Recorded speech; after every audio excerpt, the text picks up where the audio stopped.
Hello there. Les rebelles étaient les premiers gentils de la franchise Star Wars. Ils ont sauvé la galaxie de l'Empire maléfique, mais il y a encore des choses sur la rébellion qui n'ont aucun sens. Voici Incohérence dans la rébellion, et c'est juste après ça.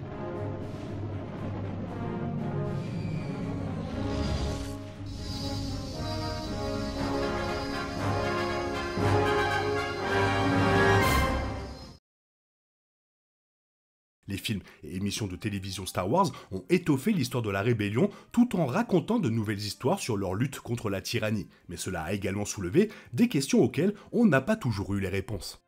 Ces problèmes peuvent priver certains téléspectateurs de l'expérience lorsqu'ils revisitent les films Star Wars originaux. Les problèmes liés à la rébellion ont également posé des problèmes similaires à la résistance dans la post-logie, qui s'inspire largement des rebelles luttant contre l'Empire. Certains trous dans l'intrigue peuvent être expliqués ou justifiés en tant qu'éléments cruciaux d'une histoire, mais il y a quand même des incohérences à propos de la rébellion qui n'ont aucun sens dans Star Wars. Alors, comment la rébellion était-elle si bien organisée? L'Alliance rebelle était assez bien organisée une fois les différentes factions réunies, mais cela prête à confusion en raison de la façon dont elles sont présentées dans la franchise Star Wars. Ils ont été dispersés après un nouvel espoir, ont été vaincus dans l'Empire contre-attaque et engagés contre l'Empire à travers la galaxie dans le Retour du Jedi. Rogue One a montré à quel point le Conseil rebelle était divisé avant même le début de la guerre civile galactique, plusieurs membres ayant abandonné la cause. Avec autant de chaos interne combiné à la traque incessante de l'Empire, il est difficile de croire que les rebelles puissent rester aussi bien organisés.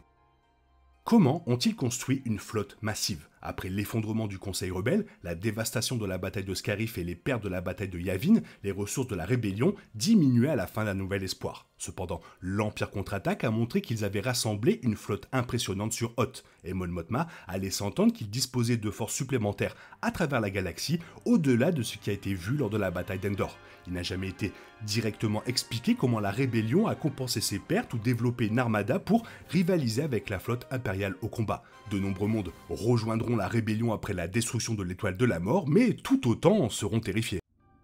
Pourquoi les rebelles n'ont-ils pas vérifié le faucon? La princesse Leia Organa était peut-être une grande chef rebelle, mais elle a fait preuve d'un mauvais jugement concernant les plans de l'étoile de la mort. Elle savait que l'Empire les avait laissés s'échapper pour les traquer, mais elle s'est quand même rendue directement à la base rebelle au lieu de rencontrer un autre navire. Les rebelles n'ont ensuite pas vérifié la présence de trackers sur le faucon, ce qui aurait confirmé les soupçons de Leia et leur aurait permis de le retirer immédiatement. Il semble raisonnable que la rébellion soit plus prudente après avoir gardé sa base secrète pendant si longtemps. D'après un livre sur le réveil de la force, l'auteur laisse entendre que ce même tracker avait permis au Premier Ordre de retrouver le faucon 34 ans plus tard.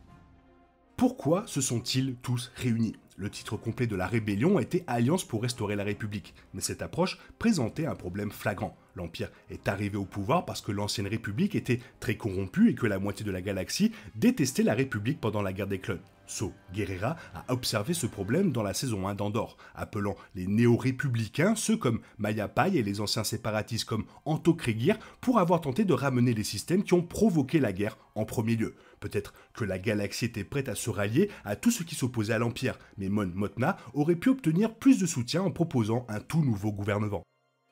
Comment les rebelles n'ont-ils pas entendu parler de l'étoile de la mort? La rébellion n'a entendu parler de l'étoile de la mort que peu de temps avant qu'elle ne se déchaîne sur la galaxie, mais elle aurait dû découvrir son existence bien avant cela. Il a suffi d'un pilote impérial pour faire défection et d'un informateur rebelle pour dire à Cassian Andor ce que l'Empire construisait pour que la rébellion agisse. Il s'agissait d'une tentative de Galen Erso de saboter le projet et de sauver l'Alliance, mais on ne savait pas pourquoi il avait attendu que la station soit prête pour le faire, sans oublier qu'il serait presque impossible de garder secrète la construction d'une arme de la taille d'une lune.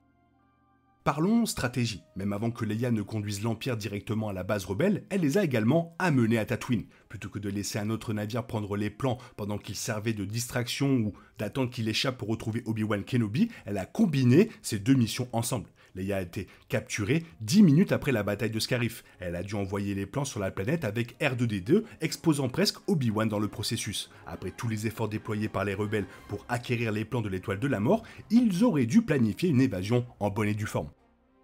La bataille de Scarif n'était pas la première victoire. Le film Un Nouvel Espoir affirmait que le vol des plans de l'étoile de la mort par les rebelles était leur première victoire contre le maléfique Empire Galactique. Mais les autres films et émissions de télévision contredisent cette affirmation. Star Wars Rebels a vu les rebelles remporter de nombreuses victoires contre l'Empire, même si elles étaient petites ou temporaires. Le nombre de factions rebelles dans Rogue One et l'inquiétude de l'Empire dans Un Nouvel Espoir conduisent à la conclusion naturelle que les rebelles doivent avoir remporté suffisamment de victoires significatives pour constituer un problème. La première victoire aurait pu signifier la première victoire de la guerre civile galactique officielle, mais dans tous les cas, cela prête à confusion.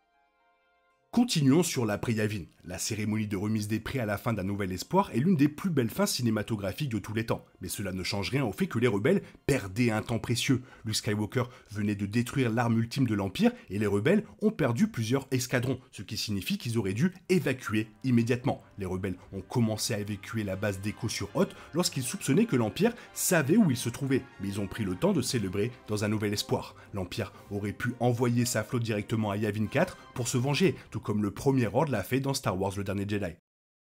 Parlons des vaisseaux dans l'Empire contre-attaque. Malgré l'urgence de l'évacuation des rebelles sur Hoth, il semble étrange qu'ils se soient dirigés directement vers les Star Destroyers en orbite. Ils disposaient peut-être d'un canon à ion capable de court-circuiter les systèmes d'un vaisseau, mais les transports rebelles auraient pu quitter la planète là où l'Empire n'avait pas de Star Destroyer.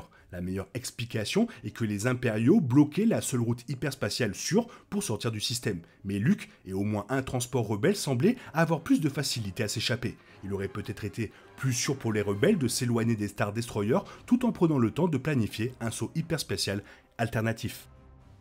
Et tout ça, c'est la faute de Mon Mothma. Mon Mothma était une femme aux convictions morales intransigeantes et a joué un rôle déterminant dans la formation de l'Alliance rebelle.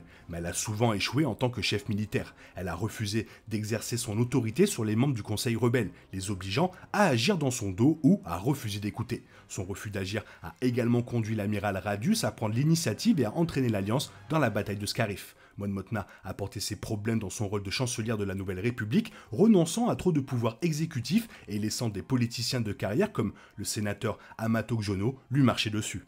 Cependant, on comprend pourquoi Mon Mothma s'est limitée de cette manière. Elle a formé l'Alliance rebelle en dernier recours et savait qu'elle risquait de devenir comme Palpatine en s'appuyant trop sur ses méthodes. Plutôt que de s'emparer du pouvoir, elle a confié à la rébellion et à la Nouvelle République la liberté pour laquelle elle s'était battue. Malheureusement, cela l'a rendue déséquipée d'un point de vue militaire et sa politique a permis à la Nouvelle République d'ignorer la menace de la résurgence impériale et du Premier Ordre. Les contributions de Mon Mothma à la galaxie étaient indéniables, mais elle reste l'une des nombreuses choses qui n'ont aucun sens dans la rébellion de Star Wars.